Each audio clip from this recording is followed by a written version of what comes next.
सर्दियां स्टार्ट होते ही आप लोगों को मार्केट में ढेरों ढेर ये संघाड़े आप लोगों को रेड़ियों और ठेलों पर नजर आएंगे, जिसके बेशुमार फायदे हैं। तो क्यों ना हम लोग भी इससे फायदा उठाएं। इसके जितने बेशुमार फायदे ना मैं आपको यहाँ पे बताने लग जाऊं तो वीडियो बहुत ज्यादा लंबी हो जानी है। अगर आप चाहें तो गूगल पर सर्च करके देख सकते हैं कि इसको कितनी जगह इस्तेमाल किया जाता है और बहुत मेडिसिन में भी इसको इस्तेमाल किया जाता है। बिस्मिल्लाहिर्रहमानिर्रहीम, अस्सलाम वालेकुम। कैसे हैं मेरे प्यारे प्यारे व्यूअर्स। उम्मीद करती हूँ सब खैरियत से होंगे, खुशहाल होंगे। जहां भी रहें खुश रहें, आबाद रहें। आज आप लोगों के साथ खुश्क संघाड़ा किस तरह से तैयार किया जाता है, किस तरह से इस खुश्क संघाड़े को हम 1 मिनट में बिना पानी के तैयार करेंगे, तमाम टिप्स एंड ट्रिक्स आपको आज की रेसिपी में मिलने वाले हैं। बहुत सी मेरी माएँ बहनें ऐसी हैं कि जिनको संघाड़े नहीं बनाने आते। बिल्कुल मार्केट वाला मेथड के साथ आज हम आपको संघाड़े स्टीम करना बताएंगे कि किस तरह से बाजार वाले इनको तैयार करते हैं। तो चले फिर देर किस बात की, इस टेस्टी रेसिपी को बनाना स्टार्ट करते हैं। चलते हैं रेसिपी की तरफ। यहाँ पे संघाड़ों को स्टीम करने के लिए सबसे पहले हमने संघाड़े किस तरह के लेने, मैं आपको यहाँ पे एक टिप देती चलूं। जब हमने संघाड़े खरीदने हैं ना, खरीदते वक्त अच्छे से हमने उसको दबा के देखना है कि ये कहीं से नरम तो नहीं है। सख्त वाले संघाड़े हमने लेने हैं, फिर ही आपके जो संघाड़े वो बहुत ही अच्छे से स्टीम होंगे। ये गाढ़े में तैयार होते हैं। इसको हमने अच्छे तरीके से 3 से 4 साफ पानी से धो लेना है, क्योंकि इसके ऊपर मिट्टी वगैरह बहुत ज्यादा लगी होती है। और यहाँ पे इसको स्टीम करने के लिए मैंने भी इसको 2 से 3 दफा अच्छे तरीके से वॉश कर लिया है। किस तरह से खुशक संघाड़ा तैयार किया जाता है 1 मिनट में हम आपको यहाँ पे इसको तैयार करके दिखाएंगे। वीडियो को आपने स्किप किए बगैर देखना है। तो स्टीम करने के लिए यहाँ पे एक प्रेशर ले लेंगे। सिर्फ 1 मिनट लगेगा आपको इसको स्टीम करने में, अगर आप प्रेशर का इस्तेमाल करेंगे। प्रेशर में हम 1 गिलास पानी ऐड कर लेंगे। पानी इसमें हमने क्यों ऐड किया है, क्योंकि हमने जब संघाड़े को स्टीम करना है ना, तो इसके अंदर स्टीम बनेगी।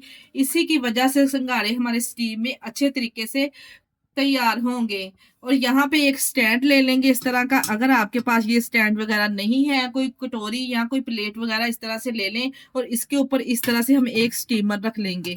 जो स्टीमर वाली जाली होती है ना, किसी स्टीमर वाली जाली के नीचे स्टैंड भी बना होता है और किसी के नीचे नहीं बना होता। तो इस तरह से हमने स्टैंड लगा लेना है। तमाम संघाड़े यहाँ पे इसके ऊपर हमने इस तरह से डाल देने हैं। यहाँ पे संघाड़ों का वजन है 1 किलो के बराबर। तमाम संघाड़े यहाँ पे हमने प्रेशर में शामिल कर लिए। ऊपर से हम कवर लगाएंगे।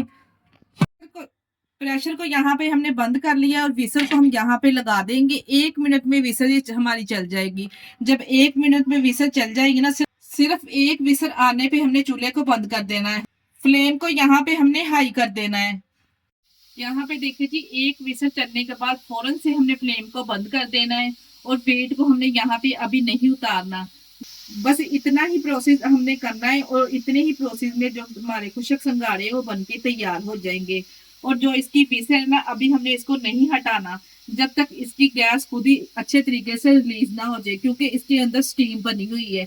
जब ये स्टीम में अच्छे तरीके से तैयार होंगे ना, तो संघाड़े बहुत ही जबरदस्त बनके रेडी होंगे। यहाँ पे देखिए जी, खुद ही इसकी गैस अच्छे तरीके से रिलीज हो चुकी है। अब हम यहाँ पे विसल को हटा लेंगे और प्रेशर के कवर को उठा लेंगे। अब चेक करें, अभी भी आप चेक कर सकते हैं कितनी सारी इसके अंदर अभी भी स्टीम है। ऐसे ही देखें जी, इसमें से सारी सारी इसकी स्टीम निकल गई है। तो हम तमाम संघाड़ों को इसमें से निकाल लेंगे एक अलग से प्लेट में और इसको ठंडा कर लेंगे, क्योंकि ठंडा करने के बाद जो इसकी गिरी ना खुद ब खुद वो और हार्ड हो जाएगी। इतना ही यहाँ पे 1 मिनट के लिए हमने इसको यहाँ पे स्टीम करना है। अगर हम ज्यादा इसको स्टीम देंगे ना, तो आपके संघाड़े जो ज्यादा नरम पड़ जाएंगे, फिर अच्छे नहीं बनेंगे। यहाँ पे देखिए जी, खुले बर्तन में हम इसको निकाल लेंगे और माशाल्लाह से यहाँ पे आप चेक कर सकती हैं ये कितने खुशक और ड्राई बनके तैयार हुए हैं। अगर पानी में इनको कभी भी बॉईल ना किया करें, क्योंकि ये पानी में बनते ही नहीं है, बनते ही स्टीम में है। देखिए जी, माशाल्लाह से कितने खुशक और ड्राई ये बनके तैयार हुए हैं। जैसे ये रूम टेम्परेचर पे आएंगे ना, फिर मैं आपको इसकी कटिंग करके दिखाती हूँ कि ये अंदर से भी कितने जबरदस्त बनके इसकी गिरी तैयार हुई है। जैसे यहाँ पे देखे जी, रूम टेम्परेचर पे आएगा ना, तो इसके किनारे से हल्का सा कट लगा के इस तरह से हम इसको छील लेंगे। और माशाल्लाह से देखे जी मेरे अल्लाह ताला की शान, उसकी रहमतें और नेमतें। हम अपने परवरदिगार का लाखों करोड़ों दफा शुक्र अदा करते हैं कि उसने हमें किन किन नेमतों से नवाजा है। देखे जी इसकी गिरी बिल्कुल ड्राई बन के तैयार हुई है, जरा भी आपको इसमें पानी नहीं नजर आ रहा होगा। अगर आप लोगों के घर में प्रेशर नहीं है तो इसका भी मैं आपको हल बताती हूँ। फिर आप लोगों ने क्या करना है, आपने कोई भी पतीली या कढ़ाई ले लेनी है जिसमें आपने संगाड़े तैयार करने हैं। संगाड़ों को पहले अच्छे तरीके से वॉश कर लेना है। फिर हमने इसी तरह से उसके नीचे भी स्टीमर लगा लेना है। कोई भी स्टीमर ले लें या कोई प्लेट वगैरह ले लें। अगर स्टीमर नहीं है तो आपने उसमें भी 1 से 2 ग्लास के बराबर पानी डाल देना है और तमाम संगाड़े अच्छे तरीके से वॉश करके स्टीमर के ऊपर इस तरह से रख देने हैं। और उसके बाद हमने फ्लेम को बिल्कुल मीडियम कर देना है। मीडियम फ्लेम पे हम इसको पकाएंगे ना, तो स्टीम में आपके बेहतरीन संगाड़े बनके तैयार हो जाएंगे। ये आपके सामने मैं तमाम गिरी इसकी निकाल के दिखा रही हूँ। देखे जी इनमें से एक भी नरम और खराब नहीं है। बहुत ही बेहतरीन माशाल्लाह से खुशक संगाड़े बनके ये तैयार हुए हैं। आज की वीडियो आप लोगों को कैसी लगी, आप लोगों ने मुझे कमेंट बॉक्स में एक दफा लाजमी बताना है कि आप हमारी वीडियो किस सिटी से वॉच कर रहे हैं। हमें आप लोगों के प्यारे से कमेंट का इंतजार रहेगा। इसके साथ ही मुझे दीजिए इजाजत। अपना बहुत सारा ख्याल रखिएगा और हमें दुआओं में याद रखिएगा। हमारे चैनल को लाइक और सब्सक्राइब करना ना भूलिएगा। ओके, अल्लाह हाफिज।